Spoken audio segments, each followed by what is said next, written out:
இன்னைக்கு கம்மாஸ்கேருடைய உணவு சமைக்கிற இடத்துக்கு வந்திருக்கோம். சகோதரி தான் 30 நாளும் கம்மாஸ்கேர்னு சொல்லக்கூடிய வயது முதிர்ந்த பாட்டிமார்கள் அவங்களுக்கு நம்ம தொடர்ந்து உணவு கொடுக்குறோம். அவங்களுக்கான உணவு இன்னைக்கு என்ன உணவுன்னு பார்ப்போம். மாஷா அல்லாஹ், வெள்ளைச்சோறு, தினமும் ரசம் வைக்க சொல்லியிருக்கோம். ரொம்ப அருமையான ரசம், புளி போடாமல் தக்காளி ரசமாக வைங்கன்னு சொல்லியிருக்கோம்.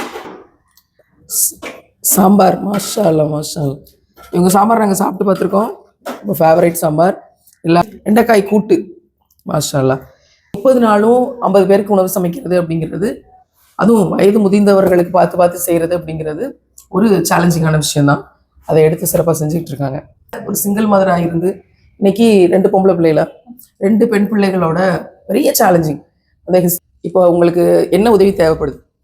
எனக்கு நிறைய கடன்ல இருக்கேன், கடன் பிரச்சனை. இந்த போக்சோக்காக நீங்க எவ்வளவு நாளா போராடிட்டு இருக்கீங்க? நான் வந்து 1 வருஷத்துக்கு மேல ஆகுது. 1 வருஷம் கேஸ் போட்டு. ஆமா, 2000 கோர்ட்டும் கேஸுமா இப்பவும் போராடிட்டு இருக்கீங்க? போராடிட்டு இருக்கேன். இப்போ ஏதோ ஹைகோர்ட்ல குவாஸ் போட்டாங்கன்ட்டு 50,000 ரூபாய் ஹைகோர்ட் வக்கீலுக்கு நான் கொடுக்க வேண்டியது இருந்தது. நம்ம பெண் பிள்ளைகள் பாதுகாப்புக்காக போராடிட்டு இருக்கோம், அதற்காக வேலை செய்யறோம்.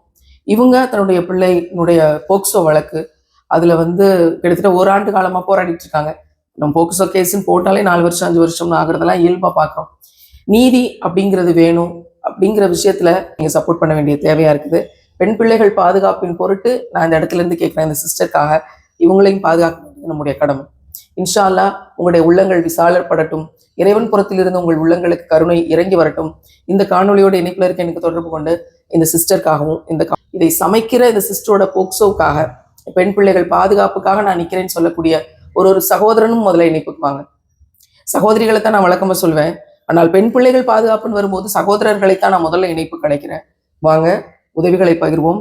நிச்சயமாக பாதுகாப்பு நிறைந்த பெண்களின் சமூகத்தை அமைக்க உங்களுக்கும் எங்களுக்கும் கடமை இருக்கு.